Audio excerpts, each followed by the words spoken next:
everyone, thank you very much for joining us for today's Webinar Wednesday, brought to you by UK University Search. Today we have a special focus webinar for you, which will be presented by the University for the Creative Arts. If you're interested in studying art, design, interior design, media, performing arts, architecture at university, you'll need to put together a portfolio to showcase your talent and secure your place. Today, the experts at the University for the Creative Arts will be taking you through how to create the perfect portfolio, giving you their top tips to ensure your talent shines through and to help you get into your dream university. They will also be answering your questions about putting together a portfolio, what kind of creative courses are available, choosing the right course for you, foundation courses, bursaries, applications, interviews. So definitely send any questions you have about studying a creative subject our way, and we will be happy to answer those for you. If you're watching on Zoom, please click the Q&A button if you'd like to submit a question, or pop your question in the live chat if you're watching on YouTube, and one of our representatives will pass this along to us so we can answer that in the live webinar questions at the end of today. Please be aware that the YouTube live chat is monitored at all times, and any inappropriate content will be reported to your school or college. We've got lots of fantastic tips for you today, so let's get started. I'm going to pass you over to Georgia and Savannah from the University for the Creative Arts. Hi everyone, so my name is Savannah. I work for the University of Creative Arts as part of the recruitment team. So my job is basically to come to you guys and talk about all the amazing opportunities that you can have at UCA. And then we've got my colleague Georgia here with me today, so I'm going to hand it over to you, Georgia. Hello, so I am Georgia Deburiat and I work primarily as a freelance artist, but I also do a lot of outreach and engagement work with the University for the Creative Arts. And one of the things that I mainly do for them is portfolio workshops. And as a practicing creative who sells work, exhibits in galleries, studied fine art at university, I am very used to developing a portfolio. So hopefully all the tips and tricks that we are going to be looking at today are going to be really, really helpful for you to put something together, whether you've begun to do so already or where you're thinking about starting it about now. So I'm going to begin to share my screen with you, and we're going to take a look at a PowerPoint presentation that is going to look through a lot of these tips and tricks. And we're also going to take a look at some interview tips as well, being as that is a very important part of the university process. Then we're going to take some questions and take a look at anything that you would like to delve into further. So as I say, I am Georgia and I'm going to be leading you through this portfolio guidance workshop today. So first of all, what is a portfolio? These are some of the things we're going to cover and why we're going to be looking at them. This might sound like a really silly question. It might seem quite obvious, but what is a portfolio in terms of when you begin to construct it is a really important thing that you need to consider.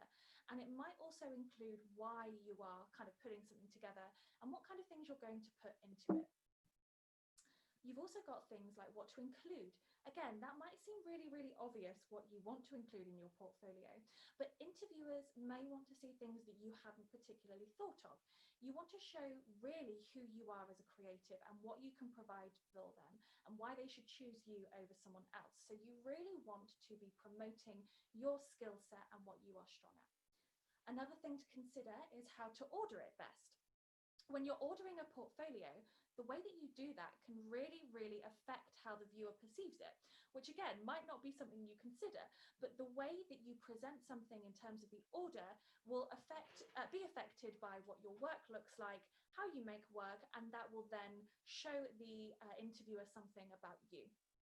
And getting to know your portfolio, that is also something that's really important, because when someone is looking through it, it's likely they will ask questions about every single tiny thing that they see. And you need to know your work incredibly well and even be used to talking about your work in order to answer those questions and tailor the conversation in a way that benefits you and demonstrates your strengths artistically, creatively as well.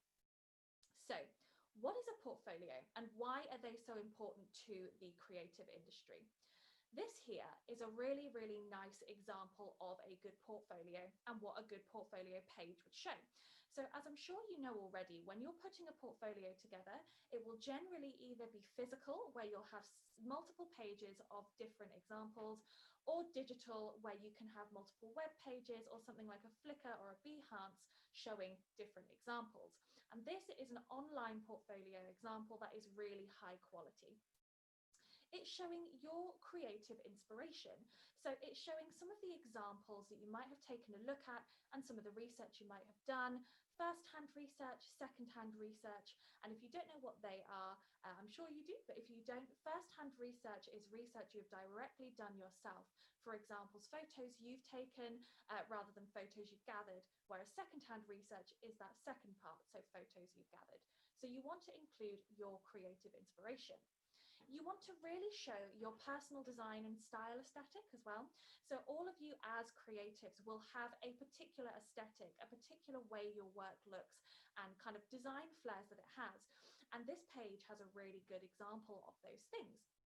So the splatters in the background, the kind of sign string-like annotations that they've got are all consistent examples that are shown all the way throughout the portfolio to show your kind of creative vision as a creative individual. You've also got developmental considerations. So these are things that you have looked at in terms of developing your artwork. So I go on quite a lot about color palettes. If you were in my classes, you'd know that I bang on about color palettes an awful lot, but it's really important to show what direction a project is going to be going in. And taking color palettes from the photography that you've looked at, the research you've done, can be a really good way of showing the direction of a project or the particular style of work that you are looking at. If you think about those kind of really pleasing to look at Instagram feeds that are all very similar colors and edited in a very similar way, that's the kind of vibe you want to be going for with your portfolio. And finally, you want to include ideas that have been more fully developed. This page is a really good example of showing lots of different stages of the design process. So show things that have been brought to life, a final piece, a kind of completed idea, even if you're just putting thumbnails of things that you've thought of in your portfolio, that is going to be really helpful for your interviewer or for the viewer to take a look at. So when we talk about a creative portfolio, we're talking about a collection of work that shows a variety of different things. It shows who you are as a creative practitioner. As I said, that is the most important thing about a portfolio. It is showing what you can do and who you are, why you're better than perhaps another candidate. What work have you previously undertaken? Kind of things that you've been doing in your artistic practice, in your creative practice. Proof of how you can successfully follow a brief and self-directed project. So you don't just want to include college or A-level work in your portfolio. If you have had time or if you have had experience of doing work separately from that with self-directed briefs of work that you just did because you wanted to do it, that is really important to include in your portfolio as well. Evidence that you are able to contextualize your work and place yourself in a creative setting. And essentially what this means is evidence that you've done research, you've looked at other artists, you've been to exhibitions or trade shows or anything that might be relevant to the industry you are looking in, because that shows that you are looking at other things that are happening in the creative world and applying them to your practice to then further your skills and show that you are looking into all of the different aspects of the creative industry. Critical, technical, and theoretical abilities.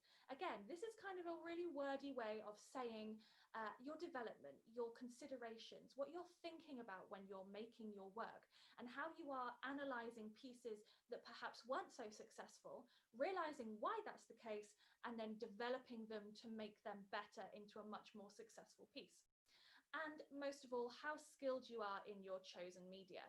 Are you a Photoshop artist? Are you a photographer, a sculptor? Are you a graphic designer? Are you a fashion designer? Any of those things you want to really show off in your portfolio and show that those skills are ones that you have and that you can promote. This is another incredibly good example of some portfolio pages. There is a link to that just here. Obviously, I can't share that with you now, but if you wanted to type that in and take a look, this is a good example of a portfolio.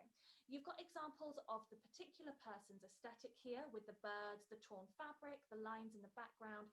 That's just giving you a really solid idea of what kind of thing they're interested in and what kind of their work might look like. You've also got some really interesting annotations. Now, these are really short, so you're not having to sit there and read a whole ream of paper. You can just see things like color palette. This person is using a lot of black and white. Look at their inspiration, what artists they might have used, what movements they might have looked at, what products they might have looked at, and some buzzwords as well that are showing the kind of things you're going to be exploring throughout the rest of your portfolio. And again, imagery that looks really interesting, is really striking, and is something that people are going to want to explore. So this again is an example of an online portfolio on things that can be shared like Flickr, Behance, even Pinterest and Instagram are ways you can share online portfolios. But we're going to be taking a look at that in a little while in a bit more detail. So what kind of things might you want to include in that portfolio, and how to select things that are going to best show off you and your creative talents? Generally, you want to stick to about 16 to 20 pieces of work or pages, so to speak, in your portfolio, or 16 slides if you're thinking about a web portfolio. The reason being is if you have any more than this, you probably won't get a chance to look at it all in that interview, regardless of whether it's university-based or a job interview. You're generally probably going to have about half an hour to talk about your work. And if you have hundreds and hundreds of pages, lots and lots of work, people are not going to get a chance to look through everything. So you really want to highlight the best pieces. And everyone knows that phrase, quality, not quantity. We want to see really high quality development, really high quality work, not everything in the kitchen sink that you've just thrown in there, because sometimes that looks like you've not taken enough care to put your portfolio together. So some examples of quality research and development might be, as I say, people don't want to see just the things you've made in the end result. They want to see that creative process. And even if there's something that you might not like, it's important to include as development, as I said earlier, to show how you've got from that thing that you didn't like to something that you think is really successful.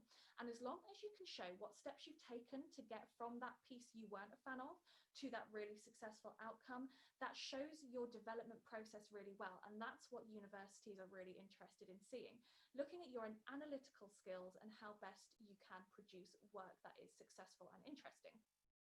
And you can always include photos of work that you cannot include, or things that are too big to bring with you. And that's something that is really important, particularly in the current climate. You want to be including high quality photos of that work. As long as you have the ability to do so, the best way to take photos is to take photos of the complete piece, and then take photos of close-ups as well, because people are then able to see the media that you've used, the brush texture, this embroidery, whatever that kind of thing is. So you want to include those as well to really, really show off what you're doing. And here are some examples of that research and development that you can show. So ideas that aren't specifically final pieces that you can include in that portfolio. So as I say, things like artist research, color palettes, animation, if you're kind of an animator, things like that, essays that you've written about art, trials that you didn't like, maquettes, uses of different media, digital work that you've done. This is all really interesting stuff that we want to see when you are putting that portfolio together, not just that successful final piece, everything that you took to get there. And this is an example, a little bit of what I'm talking about. So this is a piece of work by the artist Matthew Filipowski. And this is an example of a really good way of showing development of work.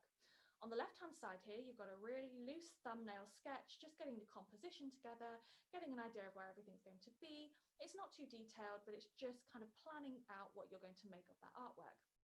We've then, in the center, got a much more highly rendered piece.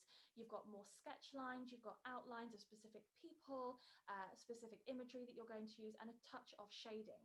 That has then been taken into a digital realm.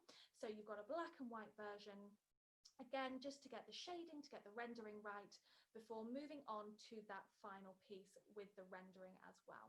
So showing that you can get from that really simple thumbnail sketch, analyze what you've done, develop what you've done, and end up with this final piece is a really important thing to show within a portfolio. Other things you will want to include are work set to school/college briefs and self-directed projects.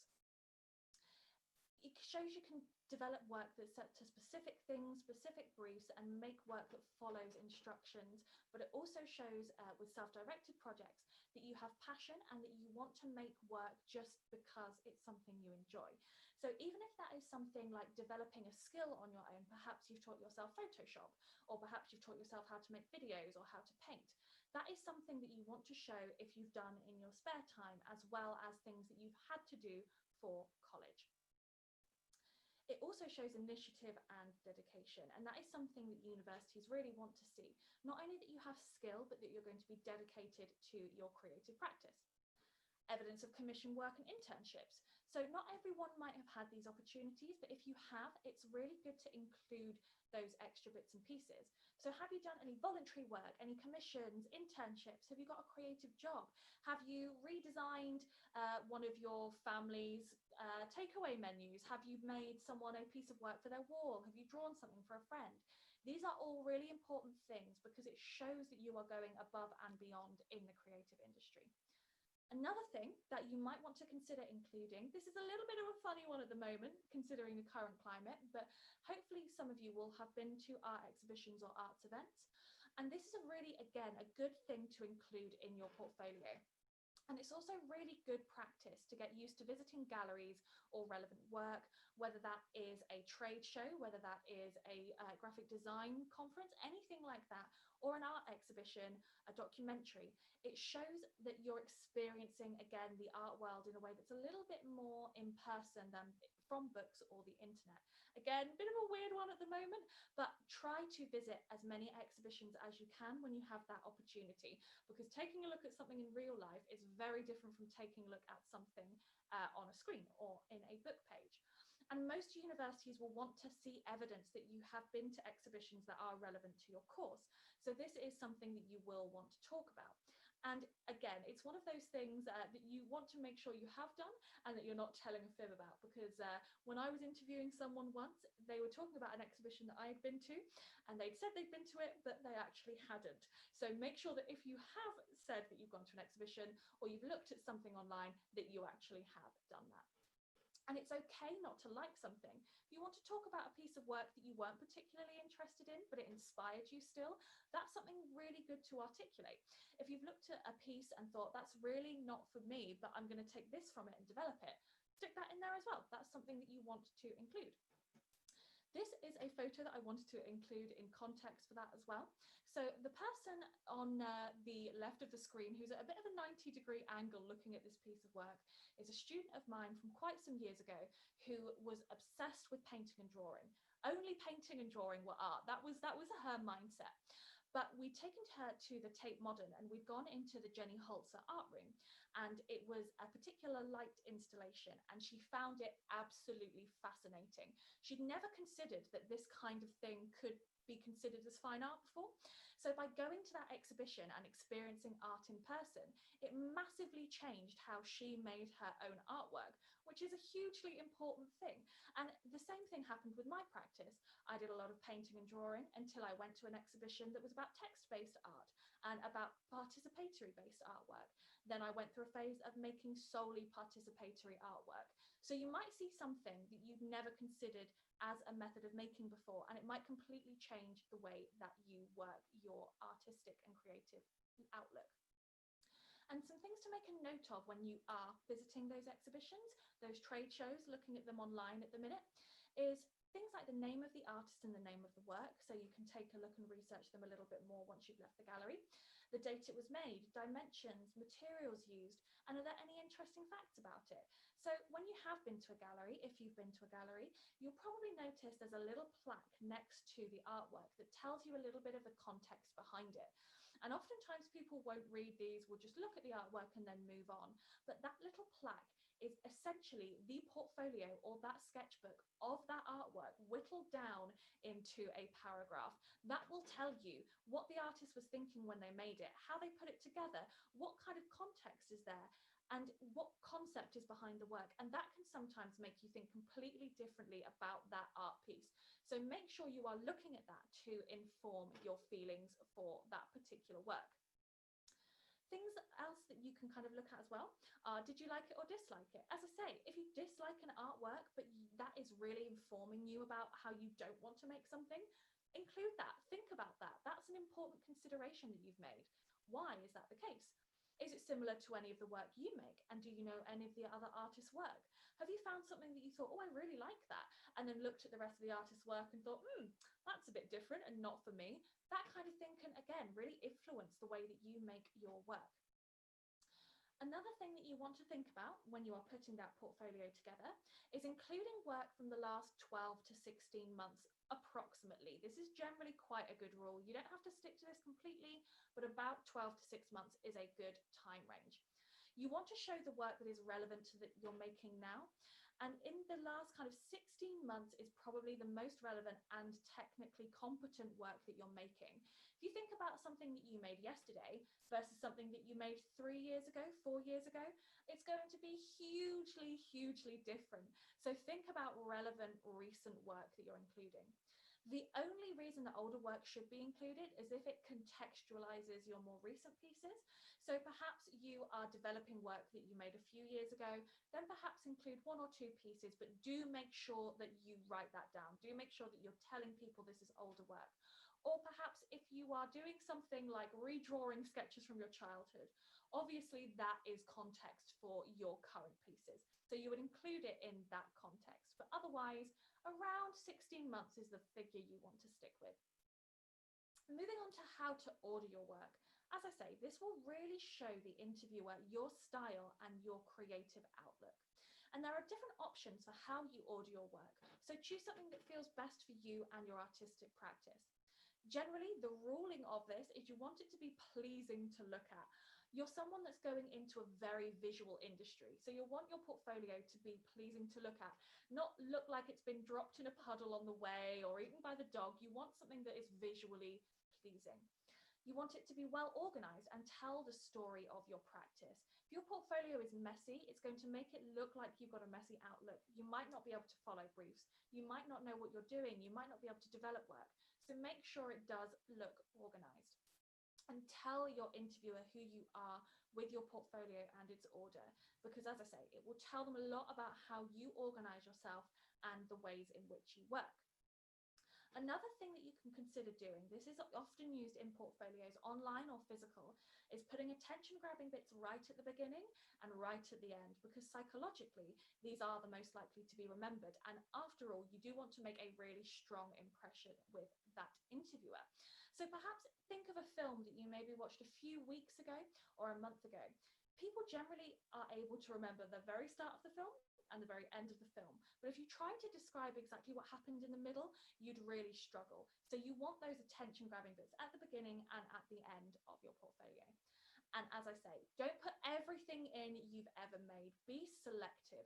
We don't want to see 5,000 pieces of artwork that are kind of so-so. We want to see quality pieces and quality development.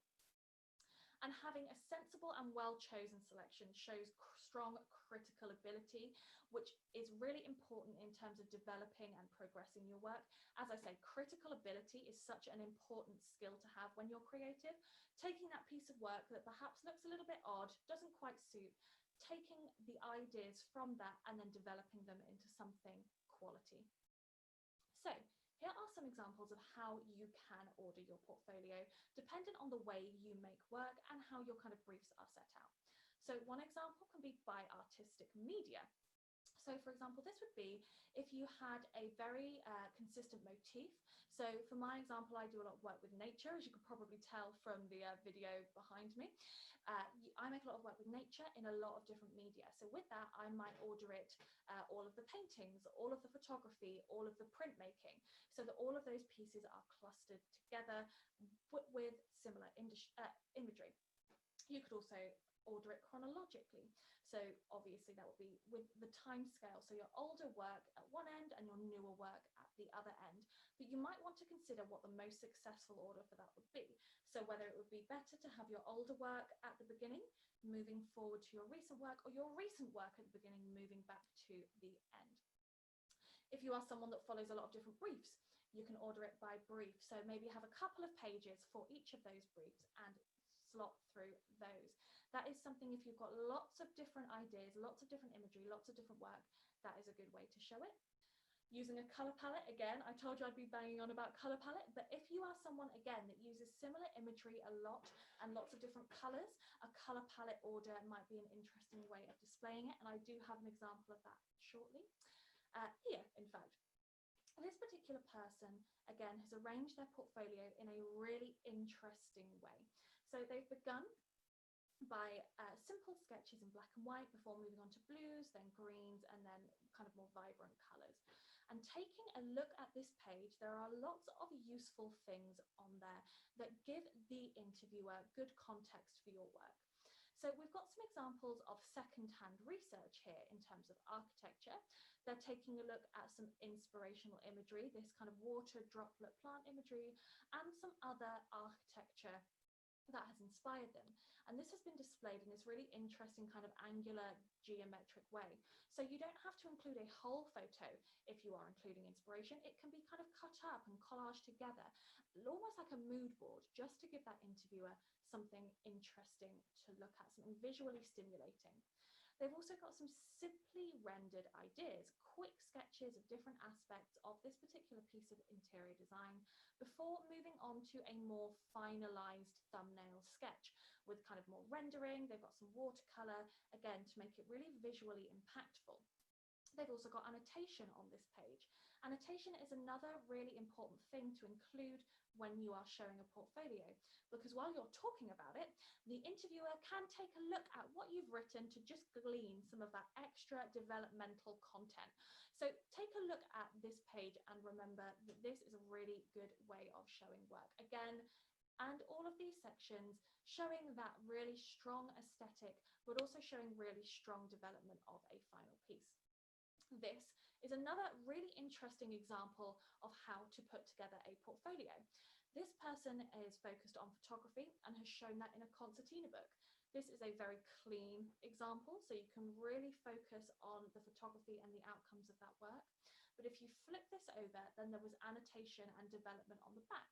So you were seeing those photographs in a really clean and simple way before flipping the whole piece, and then you were able to see how they got from a photograph that they were composing, to the selection process, to the editing, to these final images that they'd eventually chosen to use.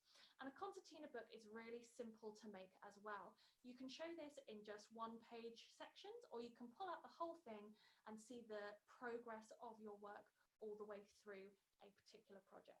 So this kind of thing might be another way you want to include your work. Looking again at some digital pieces, this is a game design for a game called Journey that came out quite a few years ago now. But this is a really good example of showing lots of different aspects of one brief on one page. So if you did want to show lots of briefs and you just wanted to put them on a page, this is a way you could do that. So at the bottom of the page, they have included sketches, they've included simple character design, simple set design, some different 3D drawings to get the idea of what they were planning on. We've then got a walk cycle for that particular character, showing really nice movement, animation, how they've gone from these simple sketches to these more in detail pieces. Again, some more character development. So how they've gone from this really simple block colored character to a much more rendered, highly detailed figure, which was used in the end result. And again, some set design as well to show the color palettes that are used, the kind of rendering that's going to be using, before finally at the top, they have a fully fledged idea as well. So if you did want to condense like a whole brief, a whole kind of artwork section down into one page for a portfolio, this is a good way to do that. Though, as I said previously, I would include annotation to this, even if it's just a little arrow with walk cycle or character design coming off, just to give the person looking at it an idea of your thought process. And moving on to getting to know your portfolio, as this is almost as important as what is in it, which sounds a little bit silly, but hopefully you will be able to understand why in just a second. It's really, really important that you know your portfolio inside out, because if you don't, it will come across a little like you don't care about what you put in it. Don't let anyone else choose that work for you. A portfolio is something that's really, really personal. It's your artwork, your career, your passion in a book or in an online document. And it should only show what you really care about. Asking opinions might be really helpful, but you have that final call ultimately.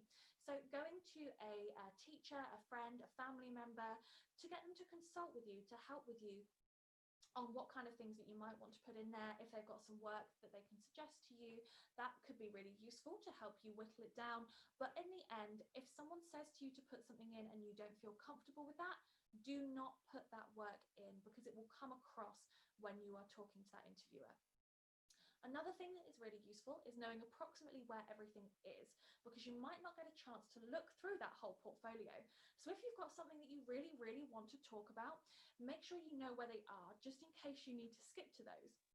And an example of that is my particular university interview. I went to my interview with my portfolio, with my several pages in, and we flipped to one. And we spent that half an hour interview. Out of that half an hour, we spent 20 minutes talking about one artwork. So you've really got to know where other things are, because then I only had 10 minutes to show all the other work that I brought in, because we'd really sunk our teeth into one particular piece. So that is another reason why you really want things in there that you know and you care about, because you might get stuck on that piece and you might have to talk about it for 20 minutes.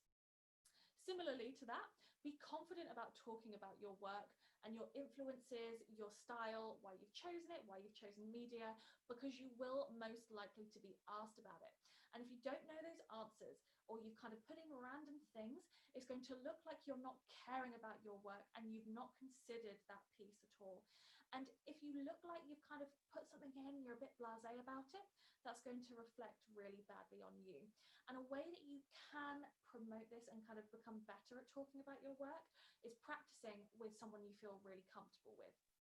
Because talking about work is something that you're going to be doing a lot at university. And if you're not used to it, it can be really, really scary to kind of open up everything that you've done and discuss that in detail in a critique kind of setting. So it is really good to get into the habit of talking to a teacher or a family member or a friend about that work, so that these people can kind of give you a bit of a taster of what it might feel like when you're doing that to strangers at university. So if that is something you're uncomfortable with, give it a go now before you are in that interview setting. And as I say, only put things in you are confident talking about a lot, because if you do get stuck on that one artwork for 20 minutes, you're going to need to know it inside out, what influenced it, why you use that media, why you use those colors, all of those kind of things that are integral to that piece of work, so that you can make it sound like an interesting and fully developed artwork. And of course, show them that you care, because at the end of the day, this is something you're really, really passionate about, and being excited about something will elevate that work, and people will care about you and your artwork a lot more. So looking at some last top tips for that portfolio, most portfolios will have portfolio guidance on their website, and even some for specific courses. So you can look these up for the universities you intend to go to give yourself that best possible chance. So it is simple as searching something like University for the Creative Arts portfolio advice. And then, for example, UCA has a series of videos about what you want to put in your portfolio. As I say, some universities have even videos for specific courses, and that will give you some ideas of what they are looking for individually. And that can really help you collate things together for when you're thinking about that top choice that you really, really want to go to and you want to put all your effort in. Looking at those videos can help inform what you might want to put into that portfolio. And it's also useful to look at some other people's digital portfolios. I've got a couple of videos here which will hopefully show to you. So I'm just going to try and get those to play now and turn that volume down. But these are some online examples. This is my online portfolio. So if you do have an opportunity to make a website, then it's a really good idea to do that so that people can see all your work collated together. I've broken mine down into different pieces. So I've got things like specific artworks. I've also got my teaching and my exhibition history. Now, You're probably not going to have something like that now, but you can take a look at how to put an online portfolio together in a similar way. So looking at the ways in which we ordered a physical portfolio, you can do a similar thing with online work. So you might want to, again, break it down by something like brief. That's a really useful thing to do. Again, practicing doing that on something like Instagram. Oh, hold on, I've not skipped that. Practicing that on something like Instagram, again, can be really, really helpful because it can just show people the ideas behind your work, the development of your work, the materials you've used, how you put it together, that inspiration. So it's a good way of getting a gauge of people's responses for your artwork. But you should, however, have a more formal example of a portfolio as well. So you should always have something that's more formal than a Pinterest or an Instagram page. But these kind of things can really supplement your work too. And we're now going to take a quick look at some interview tips as well before moving on to the question and answer session. Because again, an interview and the way an interview is done can really affect how your portfolio shows itself and how you construct your portfolio. So generally when you are having an interview, student ambassadors will be there to help you. So if you are feeling particularly nervous, then do chat with them because they can give you some context of what it was like when they were giving their portfolio in and handing it over. And that can really settle your nerves in that interview setting. You can also generally find out what kind of interview the university has online, and that is also something that can be really useful just to calm you down and to be able to construct that portfolio in the best way possible. So there are a few different ways that that normally happens.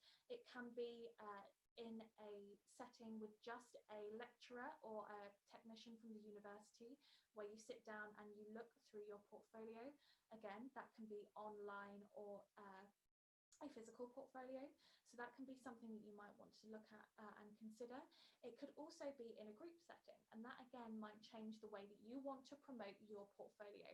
If you are there with perhaps 5 other people, what kind of things are going to make yours stand out? And again, this will all generally be online or on your interview invite. So it's really good to get familiar with that. And even, as I say, practice talking about your work in that kind of context. So is it a group interview? Perhaps practice it with some classmates. Is it a personal interview? Practice it with some family members. And being nervous is completely fine. It's a really scary thing to be doing. Constructing a portfolio is a nerve-wracking thing to be doing because there's so many things to consider when you are building that artwork. You want to show yourself off in a really good way. So of course it's a bit scary. And being nervous shows that you care about what you're doing. So as I say, that is a really handy thing to portray to the university because it's showing that not only are you really good at what you do, but you really care about it as well. And again, wear something you're comfortable in. This seems sort of like a silly thing to say, but oftentimes people will go to a university interview really dressed up, feeling really uncomfortable and conscious about what they're wearing, and you don't want that to make you feel nervous or not at ease in the situation you're in. Oftentimes, especially people in the creative industry, you will wear things that will kind of exude the kind of work that you make as well.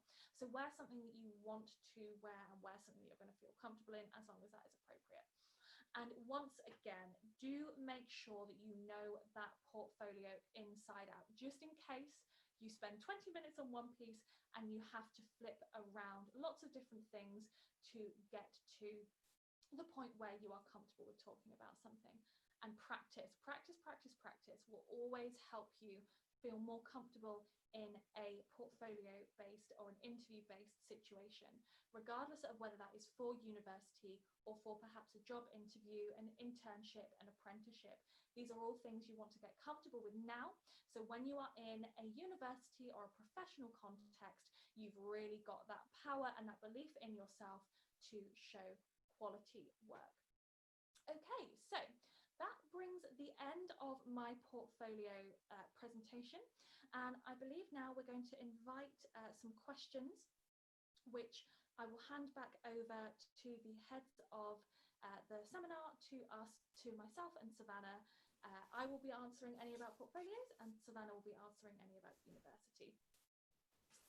Thank you very much, Georgia. We've had lots and lots of questions through today, so we'll be covering lots of them. I'll be asking them to both Savannah and Georgia, so they'll both be able to answer any questions that you have. So make sure you keep submitting them, whether that's down in the Q&A part on Zoom or over on YouTube, and we'll try and get through as many of them as we can today. So I'm going to start with a question for Savannah.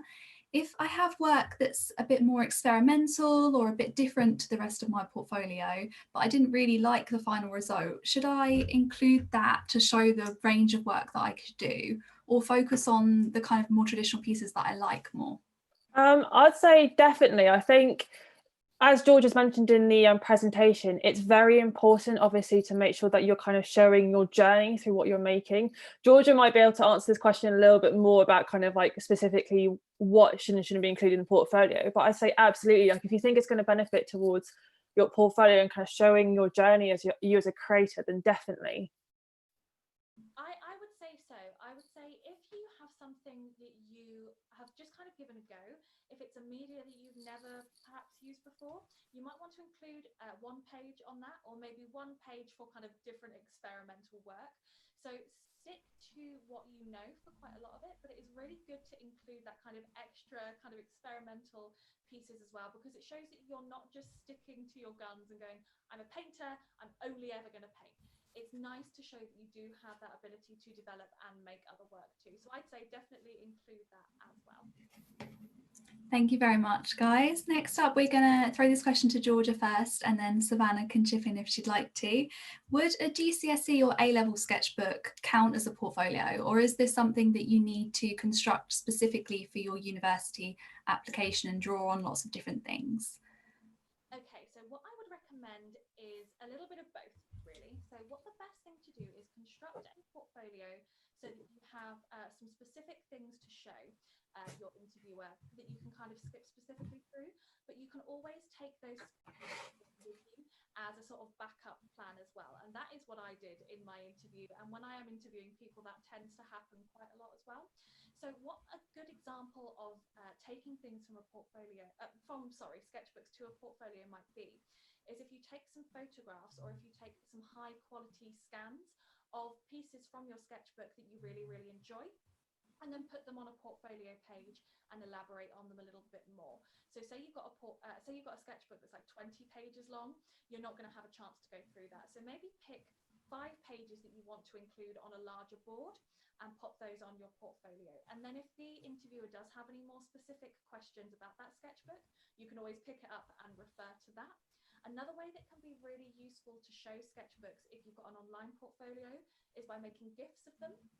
So what you can do is lay your sketchbook flat on a table, take a photo of each page of that, and then collate that into a GIF so it just cycles around all the different pages of your sketchbook, because then you can be talking over that while the interviewer looks at the different pages. So that is another way that you can perhaps include sketchbooks as well as a more physical portfolio that's more specific too.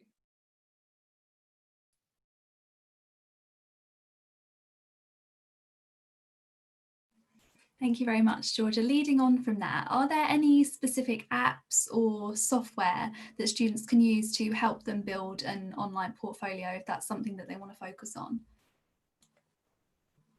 So if you wanted to work with a online portfolio, as I say, Flickr and Behance are really good examples of that, and they are free versions of an online portfolio. Another thing that you can do is access free like blogging sites. That works quite well, and you upload your photos and add some imagery to that. But oftentimes, if a university is asking specifically for an online portfolio, they will give you some examples of software that you can use to make that and construct that. One that I've seen used quite a lot recently as well is Google Docs. So people making PowerPoint presentations and then sharing that as a Google Doc for their portfolio as well. But like I say, using something like Pinterest and Instagram, again, can really successfully supplement that kind of website or that Flickr profile as an example too. But if you just search something like free online portfolio site, there are a lot of them out there, and it's just finding one that suits the way that you work best. Perfect. Thank you very much, Georgia. With constructing a portfolio, Should you directly link it to the course that you're looking to apply to? So say if you're looking to study something like interior design or architecture, but you haven't really focused on that a lot at A level, but you know that it's something that you want to go into, how would you recommend incorporating that into a portfolio if it hasn't been something you specifically focused on at school before?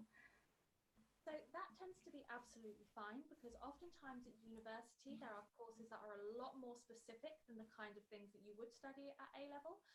I did fine art at university and I did not do fine art at A level. So what can be nice is include all the work that you're doing for college or for A level as well, and then show a couple of things that are specifically for that course. So perhaps you've made something in your own time that is relevant to that course, because at the end of the day, you are going to university to learn about that. So people aren't expecting you to be an expert in architecture or an expert in fashion. That's absolutely fine. You are going to university to learn that skill. So as I say, what I would include is all the work that you've got already, but perhaps consider constructing a couple of boards of work you've done in your own time relevant to that course, whether that is teaching yourself a software skill, teaching yourself a physical skill about that, or just some little sketches or research you've done into that particular industry or that particular course. Just to add on to that as well, there are a lot of extracurricular stuff that you can do that universities offer. For example, like summer schools, Saturday clubs, that kind of stuff. Like for example, UCA are actually just released their summer schools, which you can register to for specific subject areas. So if you're kind of worried about that, you haven't really got that much knowledge and background, stuff like doing summer schools and Saturday clubs of universities that you're interested in can actually really help with your portfolio and your kind of application for the university. So it's definitely worth taking a look on the university and what they're offering, if they've got any extracurricular stuff that you can take part in as well.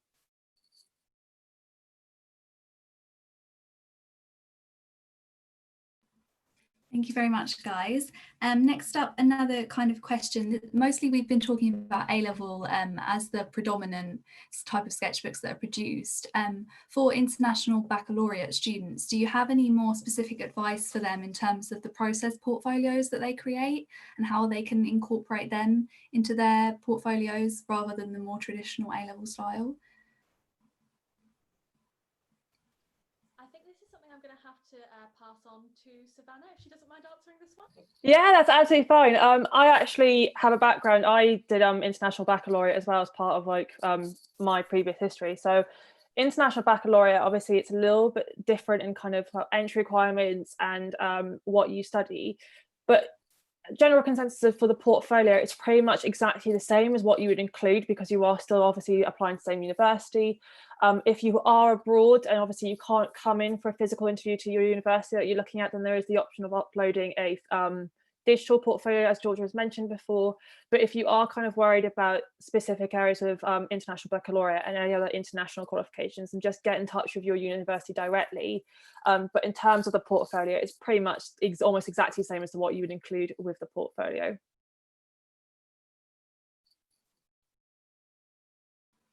Thank you very much. Next up, with students that are looking to apply for a foundation course rather than go straight in at degree level, do you have any advice for them in terms of should they be making their portfolio a little bit different and things like that? I, again, would constructing a portfolio generally is very similar whether you are doing that for a foundation course, whether you're doing that for university applications, or even if you're doing it in a kind of job context and you're doing it to perhaps get a job or an internship. What you want to do is show your kind of variety of skills. And generally in a foundation course, you're going to be trying lots of different pieces, trying lots of different making methods and different projects. But showing, again, what you are really skilled at is kind of the main focus of any portfolio. And if you are then doing a foundation course and you're applying for university after that, you're going to want to change up your portfolio from your A-level. So you're kind of adding an extra step to that. So what you will then want to do is take a look at the work that you put in for applying for your foundation, and then supplementing that with the work you've done for your foundation before moving on to your degree. And again, that kind of counts for everything in terms of portfolio. It's very malleable. You'll want to start off with that kind of skeletal structure of what you begin with. And then as you go along and as your creative career progresses, you'll take things out and add new things as you go.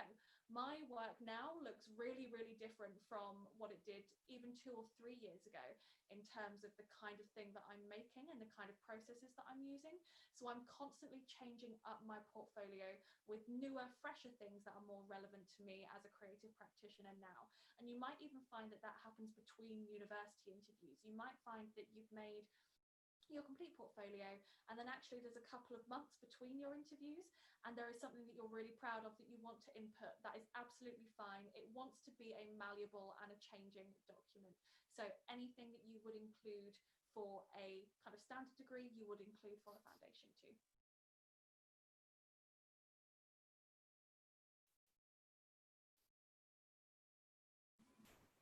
Okay, next question. Earlier there was a lot of really great advice about the kind of annotation that you can pop onto pieces if you visited exhibitions and things like that to show your own thoughts. How important would you say the annotation is compared to the art itself? Should this be something that students should be worried about and should really put a lot of their energy into? So in terms of annotation, it's really important not to kind of overcrowd the work you're doing with that annotation, but it can be really useful for providing a little bit of context to that interviewer. As I say, oftentimes what will happen is while you are talking, an interviewer will be looking at your portfolio and just scanning some of those bits. So you don't want massive paragraphs of writing. You just want kind of buzzwords or sentences that are just explaining a little bit about that piece that you've included. So say you've got a page like the ones we were looking at that have lots of different development on them. You might want to include when you did that particular piece. Was it successful? And these are just things like just little dates or a couple of words just to highlight what that is. Even things like what method you used. Is that a print? Is it a drawing? Is it a painting? That kind of thing can be really helpful, but you don't want reams and reams of writing because it just won't get read and it can oftentimes clog up your portfolio and make it look a bit messy. But things like if you've got a particular piece in your sketchbook and you've got an annotation that really, really suits a piece, you can always photocopy that and transfer it over. You don't have to rewrite everything at all by any means. That is not the thing that you kind of really want to focus on. The artwork's what you're focusing on. And then even just something like a title or a bullet point to support that piece and why it has been included is really, really useful.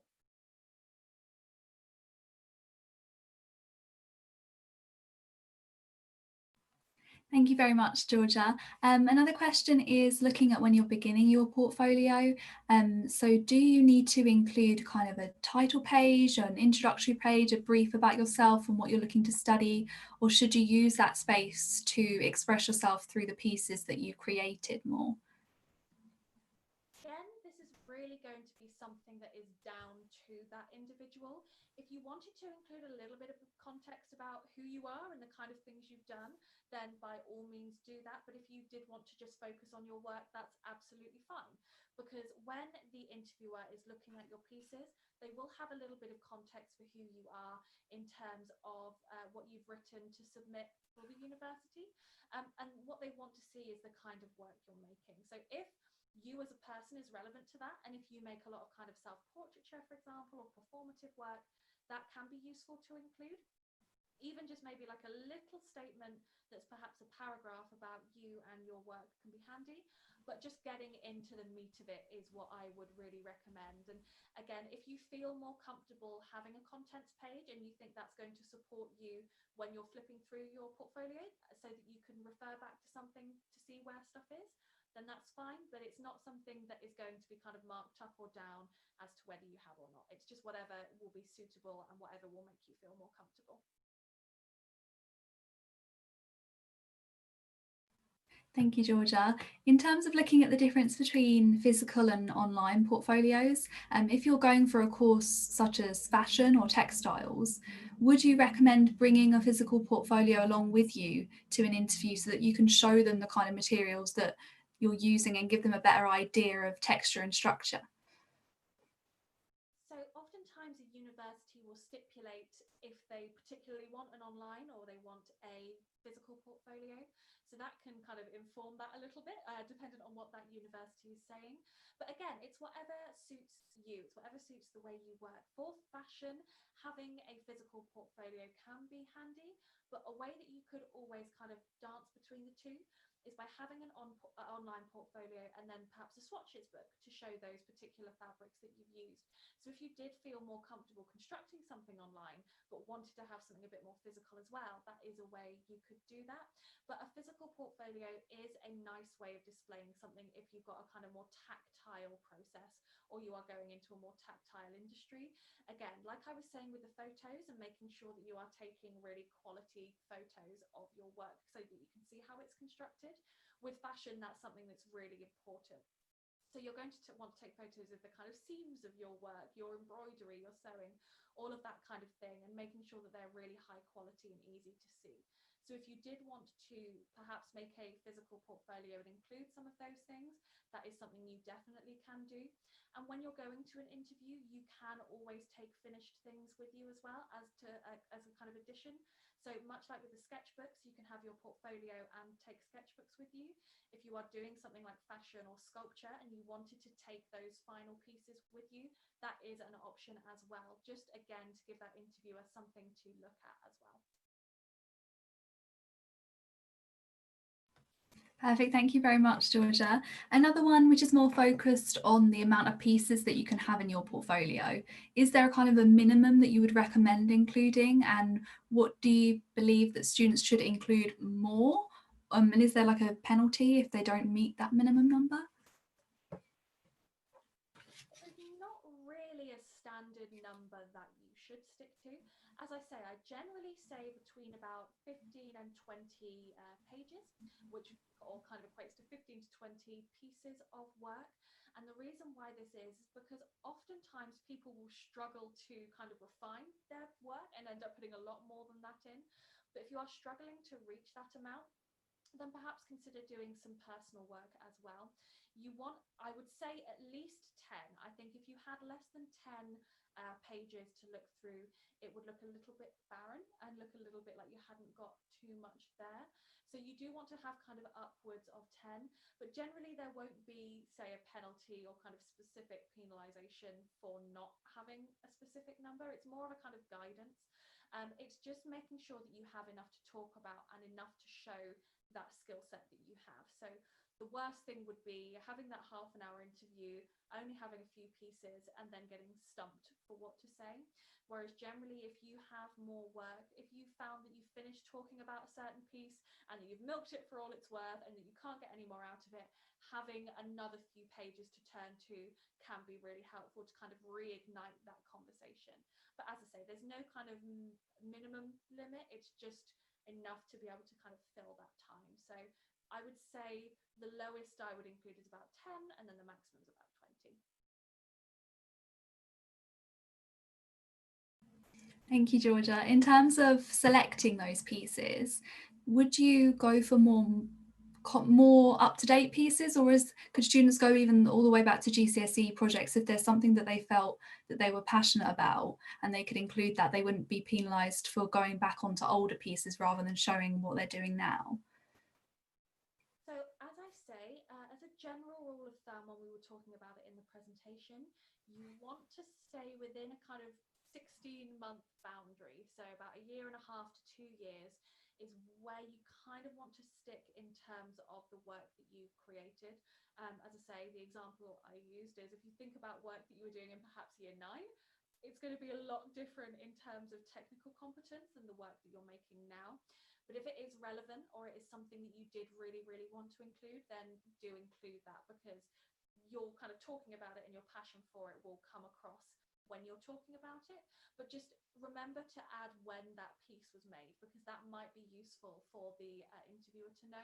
So if you are making a lot of work in your A-level now, and then perhaps you wanted to include something from, say, year 10, make sure that you mark that work as work that you have included from GCSE, just to kind of give your interviewer a bit of an idea of when it was made. And as I say, if it is really relevant to the work that you're making now, then do include that. If it's got similar themes, anything like that, but just do annotate and mark it as slightly older work, because that might have a a little bit of an influence on the kind of competence of it and the different methods you've used, and how kind of progressed it is compared to the work you're making at present.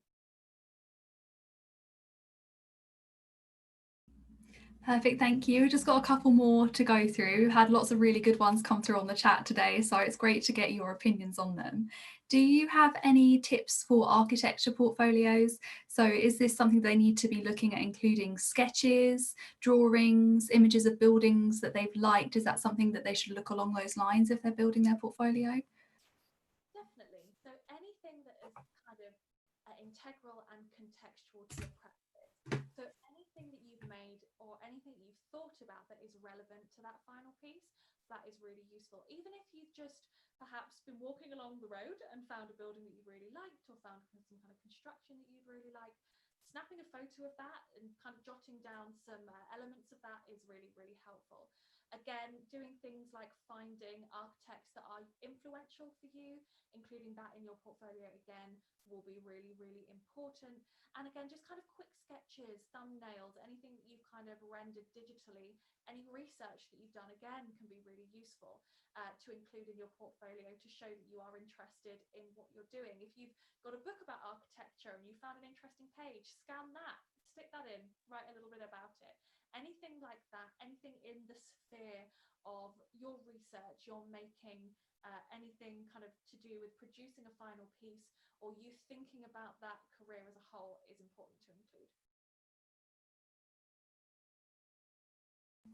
Thank you very much. And the last question for today, when do you recommend starting your portfolio? So should you wait until you've finished up your A-levels and you've got all that material ready, or should you start pulling pieces and constructing it and going along the themes that you like now?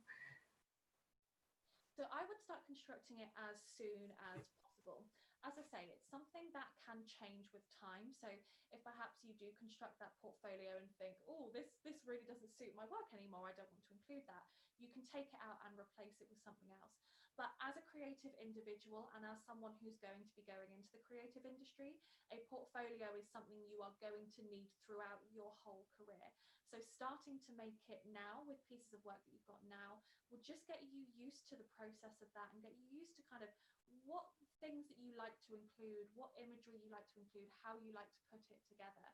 And even something as simple as getting a couple of mount boards or getting a folder together on your laptop and just dragging some photos together, some artwork together, and just kind of playing them around, sticking it on with blue tack, adding sticky notes, so that you can kind of work out what you might want it to look like as a whole before you properly construct it, can be really, really useful. So I would say there's never too early a time to create that portfolio, because you can always kind of take bits out, put new things in, change it up as you go. And it is a document you will always have. So as I say, it will change as you go, and you might not like something at the end result and you can take it out, but it's better to do that in a kind of longer term than rushing to put it together. Perhaps you get an interview that's a lot sooner than you thought it was going to be, and you think, oh no, I've not done any of this, I need to really, really rush to put it together now. It will generally look like you've rushed to put it together, whereas if you spent a lot of time on it through a long period of time, refining it, going over it, looking at things, that will generally come off better and make a better portfolio too. Thank you very much, Georgia. You've answered so many questions there and given us such detailed answers. So I hope that's been helpful for everyone watching today. That was our very last question, but if you do have any more questions for Georgia or Savannah, or you want to find out anything else about the University for the Creative Arts and all of the courses that they have on offer, then head over to their website and you'll find lots more information there about everything that they have on offer. They've got so many courses and there's lots of tips there as well. Okay. So that was our last webinar Wednesday for a little while. We are taking a little break, but we will be back in August with a special series of results day webinars. So we'll be looking at predicted grades, we'll be doing a results day guide, and we'll also have one on clearing, adjustment and deferrals. So if you would be interested in taking part in one of our Results Day webinars. We're going to be joined by a whole host of universities from across the UK. Then head over to our website, that's www.ukuniversitysearch.com, and click on the orange register for updates button, and you'll just need to enter your email address and a few details, and we'll make sure that you're the first to know whenever we release any more webinars or events or resources to help you choose the right university and the right course for you.